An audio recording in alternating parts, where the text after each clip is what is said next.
Buenas noches, amables televidentes. Julio Ortega Tous nos visita con su gran experiencia en el mundo diplomático y en todo su trabajo en la vida de las relaciones exteriores, porque nos ha representado en varias naciones. Podemos tocar el tema de las elecciones de ya prácticamente horas en Brasil. Así que le damos la bienvenida a Julio Ortega Tous. Bienvenido en este caso, señor embajador. Gracias. ¿Cuál es el panorama del que se debe conversar? Porque si vamos a mirar las encuestas, todas, desde un 6% hasta un 17% al día de ayer, de esta semana, dan favorito a Inácio Lula da Silva. Sí, desde el punto de vista de los estudios demoscópicos y de opinión, casi todos coinciden, casi no, todos coinciden, las encuestas serias coinciden en que el presidente Lula da Silva será reelecto por tercera vez como presidente de Brasil. El hecho de que se elija a Lula en Brasil, el país más grande, la economía más grande, la mayor población de la región latinoamericana, es muy importante, muy determinante. Desde el 2018, que fue electo Andrés Manuel López Obrador en México, y después sucesivamente se dieron procesos de crisis sociales y políticas y han surgido toda esta oleada 2.0 de los gobiernos llamados progresistas en México, en Argentina, con el presidente Fernández, en Bolivia, que gana de nuevo el partido de Evo Morales, pero no con él. Él dijo, no, yo me quedo fuera, que gane su ministro de Economía, que por cierto hizo una labor extraordinariamente destacable. Lucho, se llama Luis, bueno, ahora el apellido se me va.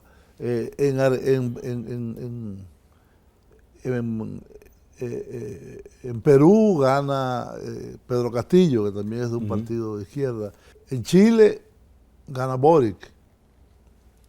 Y finalmente en Honduras gana Xiomara Castro y en tu otro país, Colombia. Sí, en mi querida Colombia gana el ex senador y ex alcalde, ex miembro del movimiento político M19, Gustavo Petro. Luis Arce es que se llama el de Bolivia, Lucho Arce le dicen. Entonces, cuando tú ves ese panorama, evidentemente sigue habiendo un espacio geográfico y demográfico muy grande, que es Brasil, donde probablemente eso que se llama ahora el lawfare, es decir, usar el sistema judicial para combatir al contrario político, fue donde más lejos llegó. Y a Lula lo acusaron de cosas que nunca pudieron probarla, pero tuvo 580 días preso, casi más de un año y medio. Casualidad, cuando gana la ultraderecha con el señor Bolsonaro, nombran al juez Moro, que fue el que lo persiguió implacablemente a Lula, como ministro de Justicia. Y a partir de ahí comenzaron a salir toda una serie de evidencias de la manipulación que tuvo con los fiscales y con el juez, grabaciones de audio, etcétera, que obligó prácticamente al Tribunal Supremo Electoral en Brasil anular todas las acusaciones que se habían presentado contra Lula. Tribunal Supremo Electoral. Tribunal Supremo Judicial, Federal, que es la Suprema Corte de aquí. Yeah. Tribunal Supremo Federal. Y entonces Lula quedó libre de cualquier tipo de acusación y por lo tanto fue rehabilitado y recuperó todos sus derechos políticos. Y Lula, que es uno de los personajes más conocidos a nivel mundial, pero particularmente en Brasil, y que cuando fue apresado estaba en primer lugar en las encuestas también, ha estado rondando en los últimos 3 meses entre 44 y 52% de la simpatía del electorado brasileño.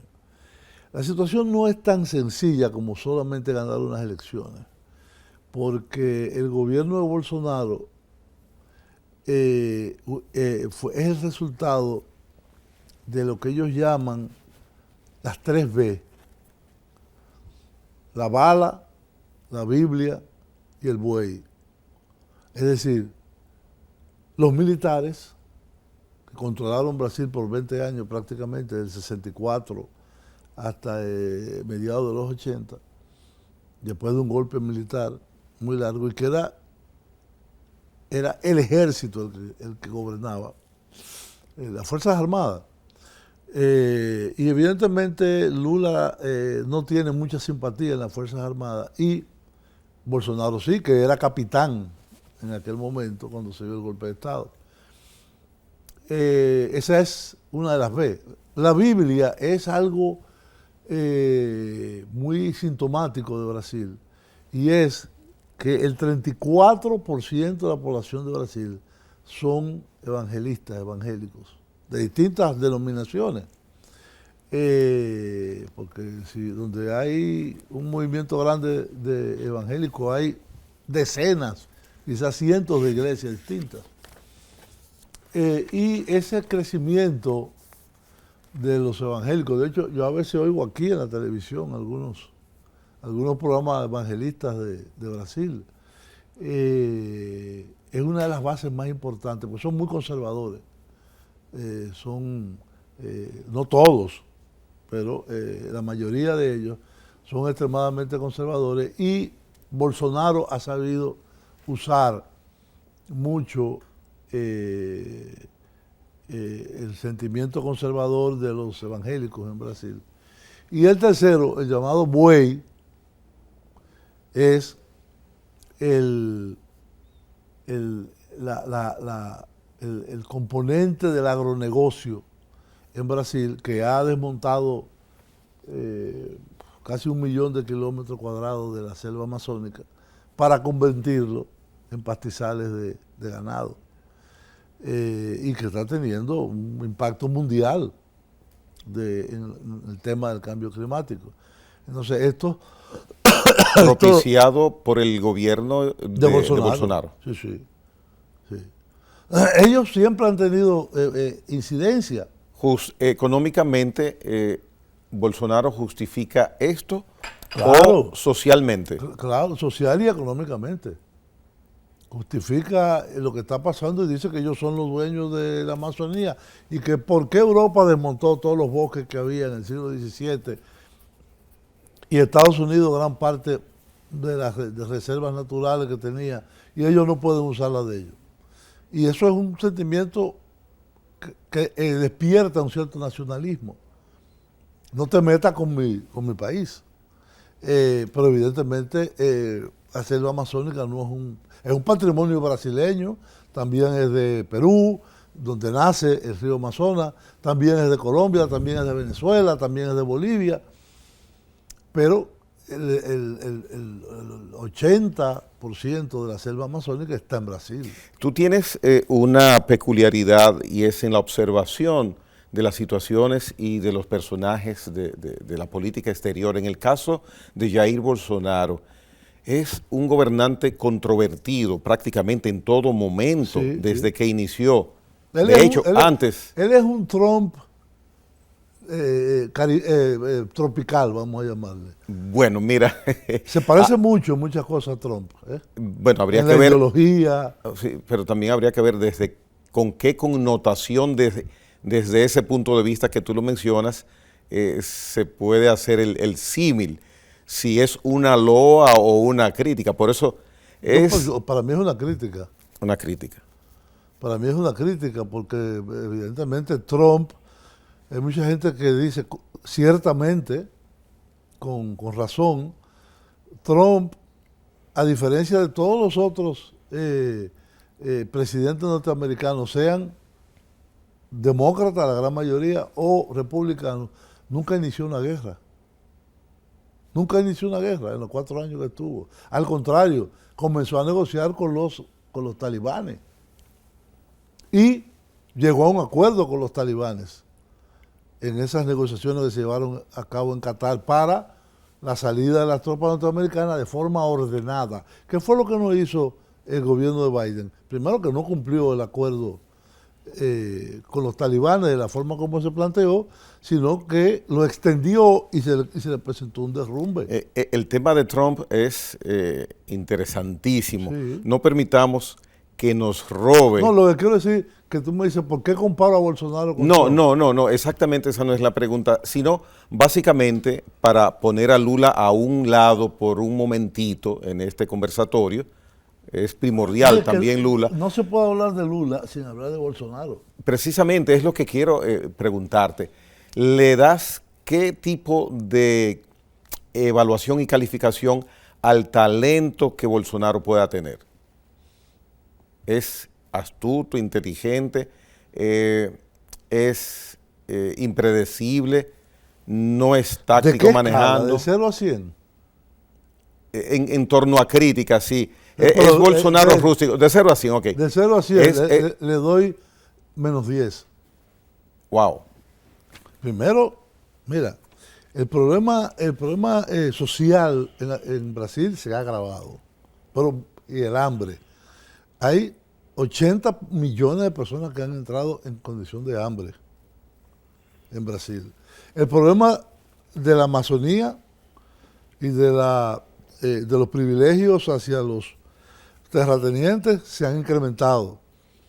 El poder de los militares, que había sido controlado por todos los gobiernos democráticos anteriores, desde mediados de los 80, él lo ha cambiado. Y inclusive el vicepresidente de Bolsonaro es un militar. Y muchos ministerios lo ocupan militares. En términos de relaciones internacionales, se ha alineado en algunas cosas con posturas muy conservadoras, pero en otras que no dejan de ser conservadoras. Por ejemplo, él no acompaña a los Estados Unidos en el tema de Rusia. Y él sigue las relaciones con mucha razón.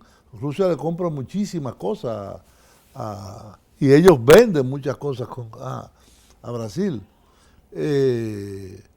Entonces, yo recuerdo que al principio de la invasión rusa a Ucrania, los norteamericanos hicieron lo imposible porque Bolsonaro no fuera a una visita de Estado que tenía ya programada hacía tiempo. Y él dijo, no, pero ¿por qué yo no voy a ir?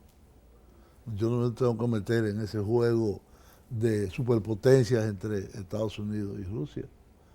¿Es inminente a tu modo de ver la derrota de Bolsonaro en las elecciones? Que no hay, bueno, a menos que den un golpe de Estado los militares. Ya. Sin embargo, que ha estado planteado no como una amenaza baladí, sino ha estado planteado como algo posible, un golpe de Estado, que ya lo han dado en la historia de Brasil muchísimas veces.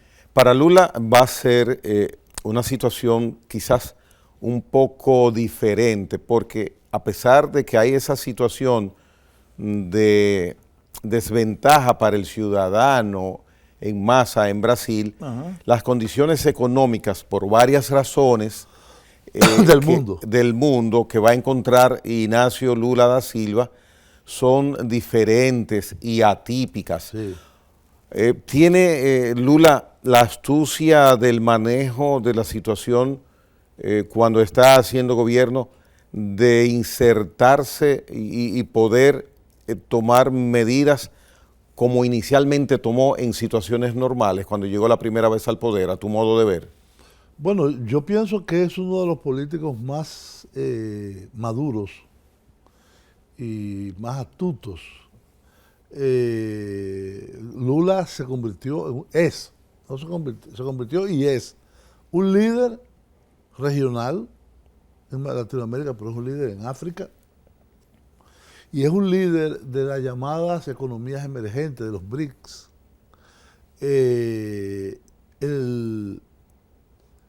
La copresidencia de Brasil con Lula, del llamado ALCA, que fracasó, fue porque Brasil se negaba y decía, espérate, Estados Unidos, vamos a hacer un mercado único, pero quítame todas las barreras que nosotros tenemos para entrar a tu mercado. Ah, no, abre tú el tuyo y yo dejo el mío cerrado.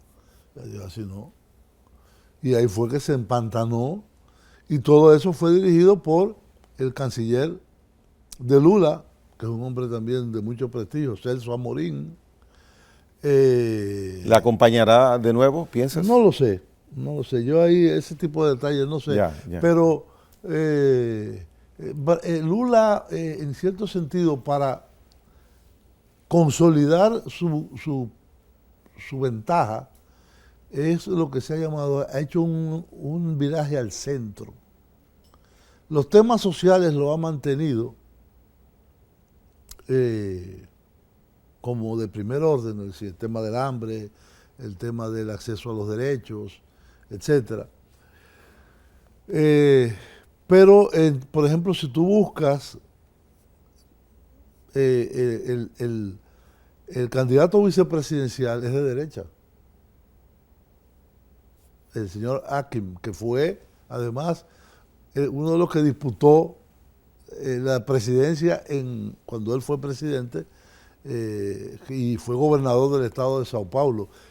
El estado de Sao Paulo es más grande que cualquier país o que cualquier economía de Latinoamérica, con excepción probablemente de México y de Argentina, pero que del resto, Sao Paulo es un gigante en territorio, en población y el tamaño de la economía, porque ahí que están todas las industrias brasileñas, que es una parte muy industrializada de Brasil. Entonces, ese señor Akim, que es del partido que era de Fernando Enrique Cardoso, que es un partido de centro-derecha, vamos a llamarle, se aliaron ahora. Y él es el candidato vicepresidencial con Lula.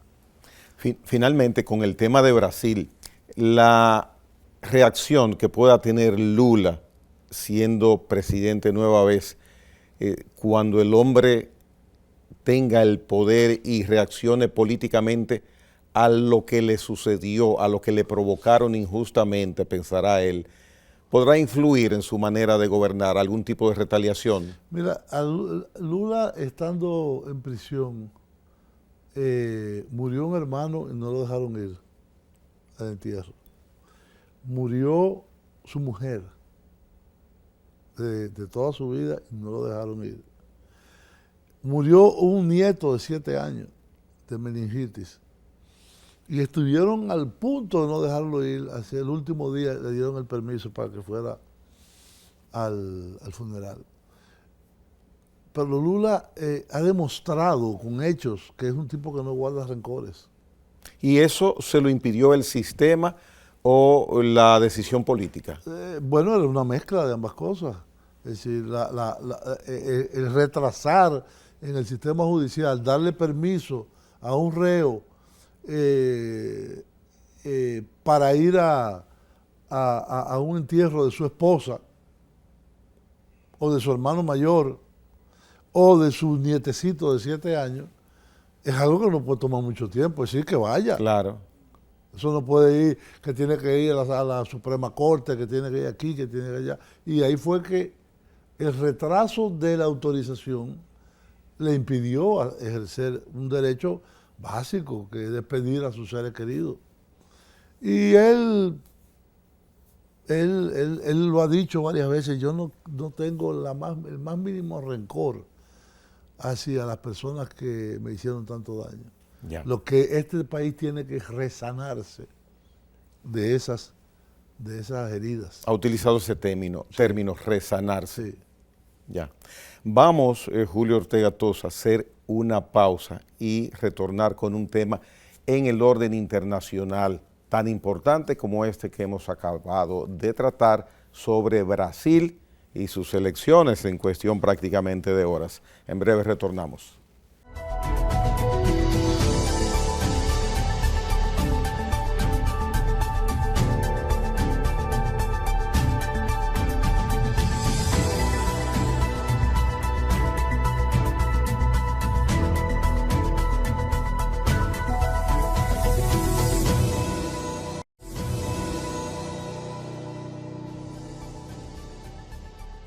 Tener la oportunidad de conversar con Julio Ortega Toz sobre Colombia es importante porque es una fuente con conocimiento de causa. Varios años embajador en Colombia. En esos momentos, Gustavo Petro ha inaugurado su gobierno cuando era prácticamente impensable para muchas personas, sobre todo sectores de poder en ese país, de que era utópico que Petro pudiera asumir la presidencia. Esta semana he mirado que hay protestas, mucha gente protestando, jóvenes por Petro. ¿Por qué? ¿Qué tan desierto hay por las medidas de ¿Cuáles corte medidas? fiscal que No ha él tomado indica ninguna que va a medida de tomar? corte fiscal. Bueno, ha indicado que lo va a hacer. Ah, bueno, pero nadie hace manifestaciones masivas por algo que piensa que puede suceder. ¿Y por qué la están haciendo entonces? Porque no son ciertas. ¿No? Es manipulación. Mira, si algo ha sido herido de muerte después de la guerra desde antes, pero aquí ese es el inicio, es la objetividad periodística. Las grandes cadenas, tú coges por ejemplo una cadena para mí tan respetada como Deutsche Welle, que es la cadena oficial alemana, o la BBC británica. No digamos las grandes cadenas de información norteamericana, CNN, NBC, etc. Y por el otro lado, tú tomas las grandes cadenas, eso pasa en cada país también, del mundo segmentado, que es que ha habido una ruptura de la globalización. Entonces tú tienes que Rusia, China, India, los BRICS, se han aliado y han hecho otra interpretación de la realidad mundial. Por ejemplo, el tema de Taiwán. ¿Quién habla objetivamente del tema de Taiwán? Nadie. Nadie lo hace. Cuando ocurren tocar el tema, cuando suele tocar el tema. No, pero lo tocan mucho. Hoy leí un artículo que supuestamente Wall Street se está preparando para la posible invasión china a Taiwán. Cuando comenzó la guerra o la invasión rusa a Ucrania, yo escribí un artículo en una columna que tengo en Acento que se llama La primera víctima de la guerra es la verdad. Yo recuerdo el artículo. Es decir, es casi un axioma. Si tú te vas a la Segunda Guerra Mundial, a la Primera Guerra Mundial, a las otras guerras,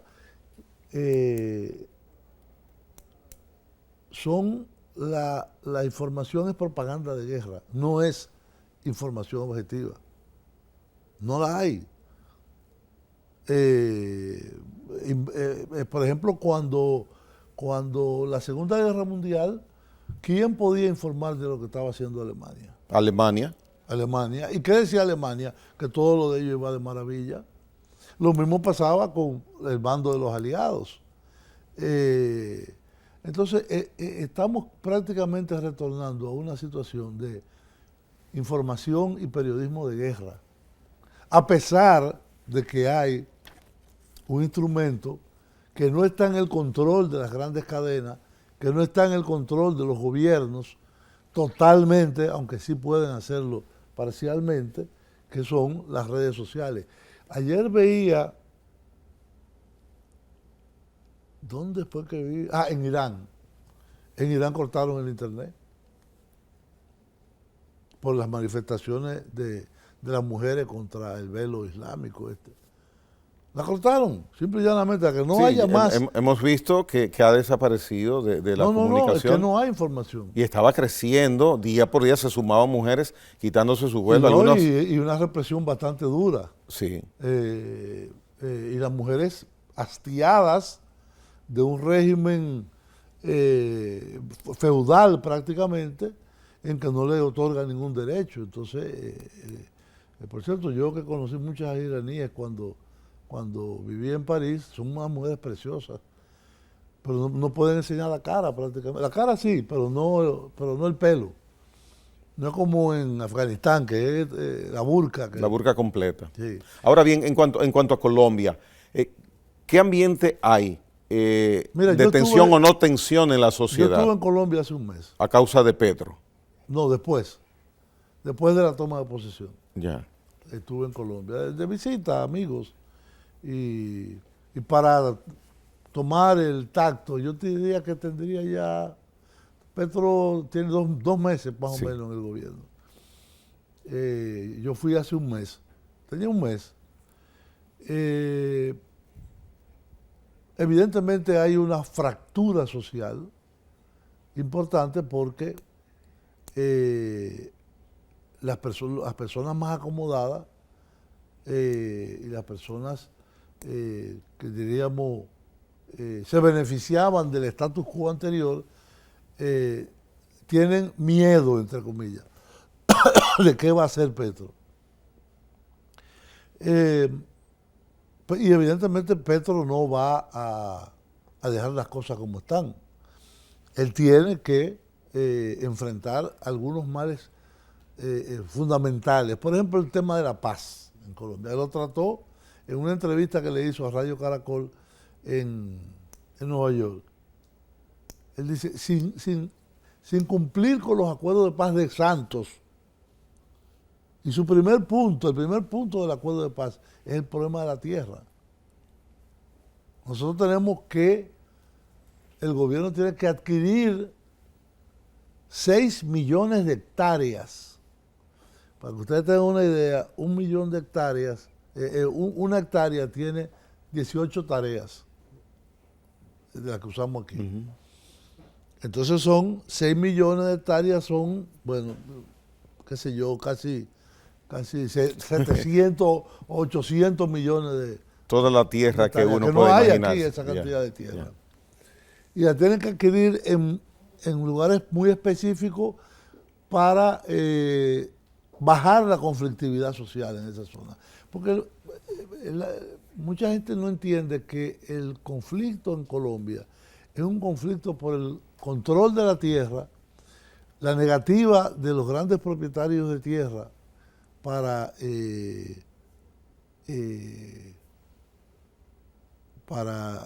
permitir que tierras ociosas sean utilizadas por los campesinos. Y otro, que es el uso de zonas muy inaccesibles para siembra de la hoja de coca. A pesar de que Colombia no era un gran país productor de coca, más hacia Perú y Bolivia, era donde estaban la cultura de la coca de los incas. En Colombia, con el desarrollo de los carteles y el narcotráfico, hoy en día es el primer productor de hoja de coca. Entonces, él dice, nosotros no podemos seguir con la política del glifosato, que lo dijo en Naciones Unidas, es decir, de envenenar la tierra y matar todo lo que haya por ahí, vivo, sea árboles o sea personas. Lo dijo y con un discurso enardecido. Pero muy bien estructurado, porque lo que han hecho es tomar extractos del discurso y decir que él fue a defender la cocaína. No, él no fue a defender la cocaína. Al contrario, Él dijo, el problema de la cocaína es el problema de dónde está el dinero. Pero sabes lo que eso significa, ¿verdad? Claro, eso está en el sistema financiero internacional, eso está en Europa, en Estados Unidos. Ahí es que está el dinero. Entonces, hay que, en vez de armas y de glifosato, lo que se necesita es inteligencia, seguirle la pista al dinero. Y con la pista del dinero nosotros podemos hacer políticas que el narcotráfico se vaya Debilitando. debilitando. Pero sabes, Dice, lamentablemente sabes que ese discurso no va a tener resultados concretos buscando lo que él quiere que ocurra, diciendo algo tan lógico. no, pero es que él dice, yo lo que quiero es saber dónde está el dinero de los de los productores, porque ya no hay narcotraficantes casi, así a grandes de los carteles, como era antes. En Colombia, los carteles son ahora mexicanos. Los mexicanos son los que compran la cocaína. Pero es que con eso, Julio, él está enfrentando a sectores establecidos que todos conocen, que todos sabemos qué sucede con ese mercado que sustenta tanto a tantos países, a tantos sectores importantes, que eso lamentablemente no pienso que vaya a progresar, porque aquí se sabe, por ejemplo, dónde están los puntos de droga, por ejemplo, para, guardando la distancia. Al menudeo. Sí, muy bien, pero es que son certezas tan evidentes, de eso que él dice es tan cierto, que va a pasar desapercibido. No, pero además lo que él dice, lo que hay que hacer es, primero, inteligencia, seguirle la pista al dinero, y tercero, tener conciencia de que la llamada guerra contra las drogas que se inició con Nixon en los años 70 fracasó. ¿Estás de acuerdo con lo que Petro plantea? Claro que sí, totalmente. ¿Piensas que él va a tener éxito en su planteamiento? Espero que sí. Espero que sí. ¿Deseas que sí? ¿Piensas Yo no que sé va a ser si que sí? todos los elementos que deben de alinearse estarán en la misma. El problema de Petro, no es una lucha ideológica. Es que lo que Petro ha dicho no es nuevo ni es desconocido. Bueno, pero vamos a ponerlo, vamos a implementarlo. ¿Y por qué no se ha implementado?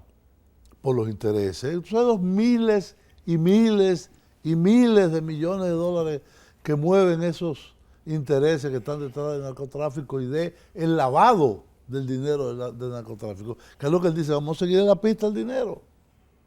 Vamos a tener inteligencia sobre el dinero.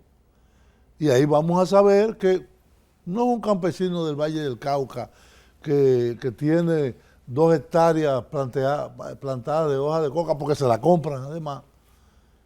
Ni es el pequeño productor de cocaína que produce 500 o 600 kilos, el que es ya Colombia es un proveedor a los carteles mexicanos.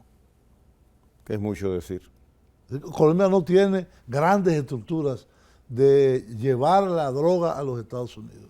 Además, a la larga, ¿qué es lo que hay que hacer? Es tener una visión común a nivel internacional en la cual terminemos entendiendo por qué ha fracasado la lucha contra las drogas y el consumo. ¿Por qué sigue subiendo? ¿Por qué en Estados Unidos, por ejemplo, que es el mayor consumidor del mundo, ahora mismo el fentanilo, que es una droga de diseño, como llaman, que es no es un árbol que siembra ni nada, y es más fuerte que la heroína, está matando decenas y cientos de miles de personas todos los años.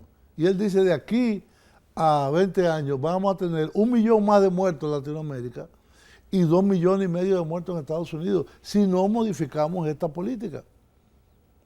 No es hacer el socialismo. Lo que estamos diciendo es cuando la prohibición del alcohol en Estados Unidos, se dieron cuenta que al final tenían que volver a legalizarlo. Porque no había otra forma de mantener, diríamos, un control desde el Estado a través de la fiscalidad y a través de muchos otros elementos y de tratamientos médicos, etcétera, de los efectos de la prohibición del alcohol. Entonces, en ese discurso él dice, yo necesito,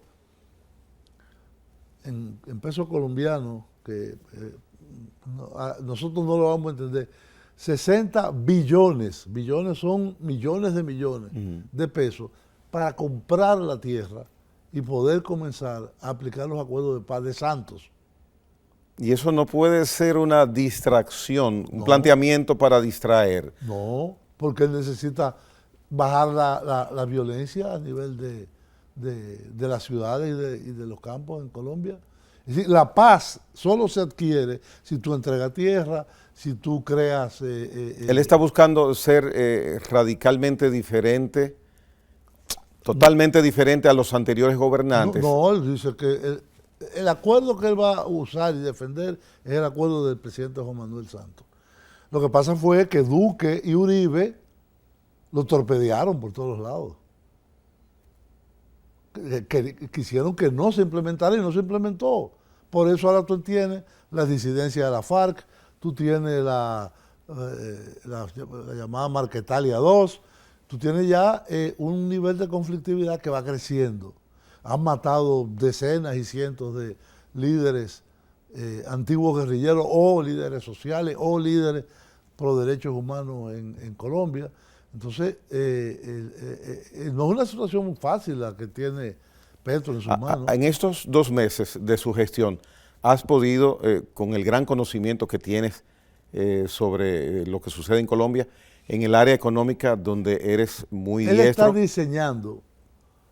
Él está diseñando con una persona totalmente libre de sospechas de radicalidad, que fue el ex secretario ejecutivo de la CEPAL, colombiano, profesor de la Universidad de Georgetown y de Columbia, actual ministro de Hacienda. Él está diseñando con ese equipo una reforma tributaria que primero le quite carga a la población, a la mayoría. Yeah. Porque en Colombia, por ejemplo, el ITEVIS, que allá le llaman IVA, es un 20%. ¿Mayor que el nuestro? Sí. Wow. Entonces dice, eso tenemos que bajarlo y tenemos que administrarlo de forma diferente. ¿No? ¿Y ha planteado si lo bajará de manera gradual o cómo? No, porque el problema es que hay una serie de ideas que nos introdujo el neoliberalismo, que aquí siguen vigentes, y es que el IVA o ITEVIS aquí debe ser una sola tasa. Pero ¿cómo tú le vas a poner el mismo ITEVIS a la comida? Yo cada vez que voy al supermercado, yo cojo la factura y veo todo lo que he pagado de ITEVIS. Y aunque hay algunos que están exentos, y cada vez son menos, pero tienen la misma tasa, el 18 o el 16. Entonces, hay sistemas fiscales en España, en Francia, en los países europeos, en Argentina, que hay ITEVIS diferenciados. Es decir, tú pagas... Dependiendo del producto o el servicio. Por el lujo tú pagas más y por, qué sé yo, la ropa, una comida, herramienta para trabajar. Herramientas de trabajo pagas muchísimo menos. Hay lo que se llama IVA normal, IVA de lujo, IVA reducido e IVA súper reducido. Aquí nunca se ha planteado algo así, ¿verdad que no? Sí, se ha planteado. Sí. Lo que pasa es que la mayoría del consenso neoliberal no lo asume.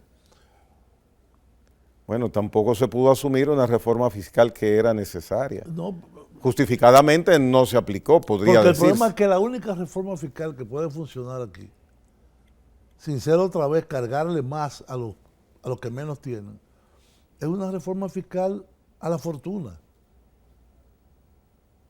Es una fiscal a los que más tienen. Y la evasión es imposible. Bueno, la evasión... Porque ahí hay un nicho grande, sí, sobre todo del ITEVIS. Bueno, eso fue la teoría de Danilo. de entrar por elevación. ¿Y qué ellos consiguieron?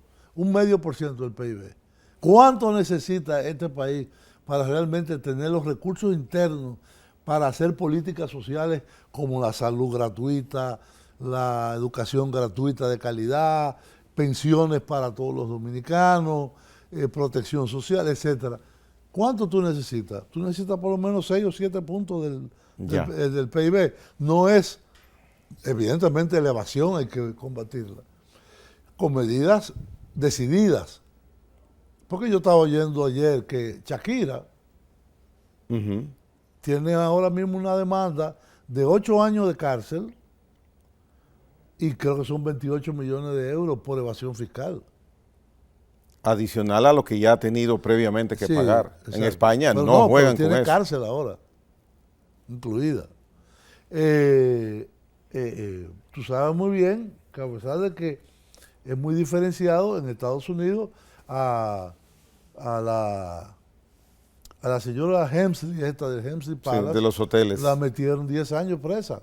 Aquí con evasión solamente han ido 2 o 3 que hacen Sí, ron. Lo que alteran el ron sí. y eso. Pero aquí los grandes evasores no es ahí que están. Del ron es más fácil porque se queda bien con todo el mundo. Sí. Los grandes evasores no están ahí. Bueno, vamos a hacer una pausa. Entonces, la propuesta de Petro en términos económicos es poder dotar al Estado colombiano de los recursos para mejorar la calidad de la educación, para hacer la reforma agraria, para sostener el proceso de paz. Y lo que él dijo en un discurso muy clarito, yo lo que quiero es desarrollar el capitalismo. ¿Se le cree eso? ¿Y por qué tú no le vas a creer? ¿Qué ha hecho en contra de él? Es como Lula, que hizo lo mismo. Ellos no fueron a crear el socialismo en sus países. Yeah. Hay que estar pendiente. Y la democracia, eso sí. Respetar la democracia y los derechos humanos. Y combatir la corrupción y ese tipo de cosas. Bien. Julio, vamos a estar pendientes de Colombia y de Gustavo Petro, en el mejor sentido de la palabra.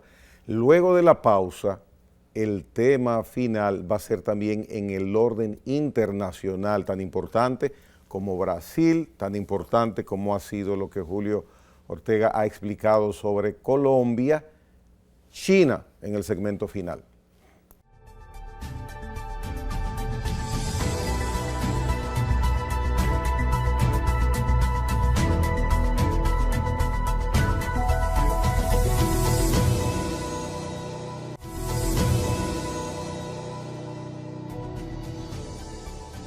Julio Ortega Tos, China en estos momentos tiene sobre sí una situación económica, por lo menos para quienes estamos de lejos, imprevista, que no se preveía. Su crecimiento económico se va a quedar aparentemente a la mitad. Un lugar donde en estos momentos se puede decir que prácticamente es una excepción, donde no hay inflación. ¿Qué está pasando en China y con China? Bueno, en China han pasado muchas cosas. Acuérdate que el desarrollo económico de una gran economía, como es el caso de China, la segunda del mundo ahora mismo, y probablemente en camino a convertirse en la primera, se va ralentizando en la medida en que el crecimiento es muy alto. Cuando tú tienes, hay una teoría en economía que se llama la teoría del puerco, que es muy difícil de explicar ahora, pero en la medida que tú llegas a tasas de crecimiento muy altas, hay un momento que comienzan a moderarse, porque el mercado no es infinito. Eso se puede percibir en economías muy grandes a nivel de países o en empresas también. Bueno, en todo. En todo. En todo. Sí, en todo. En todo lo que sea mega. La industria automotriz, que está atravesando una transformación desde hace años, pero en los últimos tiempos está atravesando una transición del automóvil de motor de explosión a un automóvil eléctrico, vamos a llamarle, o de, ¿cómo se llama el otro? Híbrido. No, los híbridos no, Los eléctricos. no, el que le dicen el metano, no, es, bueno, Los de gas natural. no, es un elemento que está muy presente. Hidrógeno. Hidrógeno verde. Ya. Hidrógeno verde. La industria automotriz, tú dirías, el gran éxito de China en los mercados internacionales incluyó todo tipo de productos, pero no tanto la industria automotriz. Ahí tú no ves mucho, bueno, hay carros chinos, evidentemente, y ellos tienen un mercado gigantesco interno. Pero ellos mismos se dieron cuenta que si ellos se van al mismo modelo de desarrollo de la industria automotriz que tuvo Occidente o el mundo capitalista, porque Japón también, va a ser insostenible desde el punto de vista ambiental y por lo tanto económico.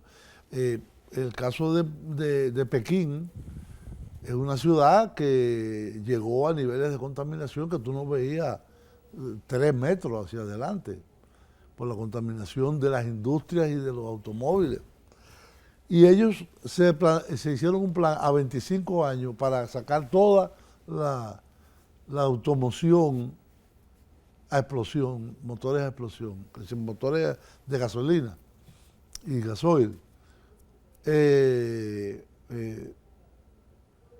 segundo lugar, en China, no te olvides que fue donde surgió el COVID y que la radicalidad del tratamiento del gobierno chino a los brotes de COVID, primero en Wuhan y después algunos rebrotes que ha habido en Pekín y en Shanghái, bueno, son inimaginables. La gente no puede ni salir a la ventana.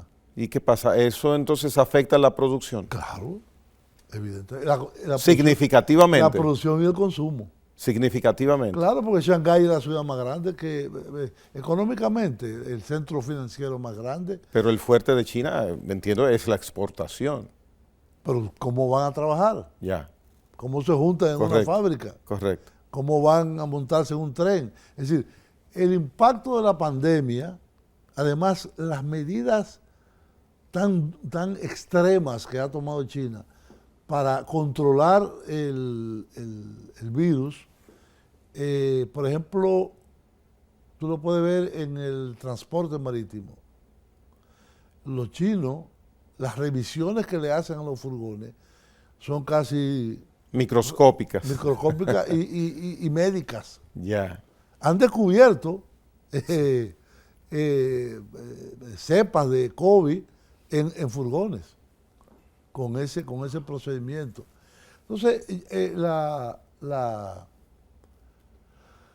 economía china está enfrentada a ese fenómeno propio de ellos, pero también está enfrentada a una guerra comercial que la inició Donald Trump, muy fuerte, y a un intento casi de aislamiento.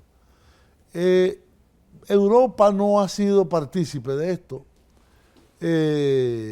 África menos, Asia tampoco, a pesar que quizás algunos países han colaborado más que otros, sobre todo Corea y Japón, a los aliados más cercanos, Australia. Pero la economía china también se enfrenta a la desaceleración mundial. Porque mercados que antes eran grandes consumidores de productos chinos, hoy en día no tienen la capacidad, Latinoamérica por ejemplo, para hacerlo, a pesar de que el sistema financiero y la capacidad industrial de China sigue intacta. La reducción de la economía china, su crecimiento. No ha reducido, ¿eh? Bueno, se ha ralentizado. Ok, bueno, eso. No es que está en terreno negativo. Bueno, la baja de la velocidad en el crecimiento afecta al mundo directamente. Sí, indudablemente, a la tasa mundial de crecimiento. Nada más hay que leer el informe sobre la economía mundial del 2022, las proyecciones y las proyecciones para el 2023 de, digamos, el think tank más importante del mundo, que es el FMI o la OCDE. Ya. Entonces tienes la teoría de que la manera radical con que China enfrentó los brotes de COVID, sí, porque aún lo hace. Aún lo está haciendo. Es Por básicamente... ejemplo, para darte un ejemplo, yo soy amigo del embajador dominicano en Pekín y le digo, hermano, ¿y usted cuándo va a venir aquí? Me dice, que mira, si yo puedo salir, me dice, pero para yo volver, yo aún siendo embajador, yo tengo que estar 3 semanas en un hotel pagado por mí, en cuarentena. Hoy día. Hoy. Wow. Anteriormente eran 2 y vieron que eso no era suficiente, lo subieron a 3. Eso ha totalmente eliminado el turismo en China. Tanto del exterior hacia China, que era muy grande, como el turismo interno de ellos, o de ellos al exterior. Y ni qué decir al exterior, porque si cuando regresen tienen que estar en esa cuarentena. 3 semanas. ¿A quién le da deseos Entonces, de viajar así a creo nadie? Que la crisis de la pandemia del COVID está afectando mucho esa capacidad de crecimiento de la economía china, pero como tú dices, no ha caído en terreno negativo. Yeah. Y además, ellos tienen muchas capacidades para exportar su know-how, como se dice.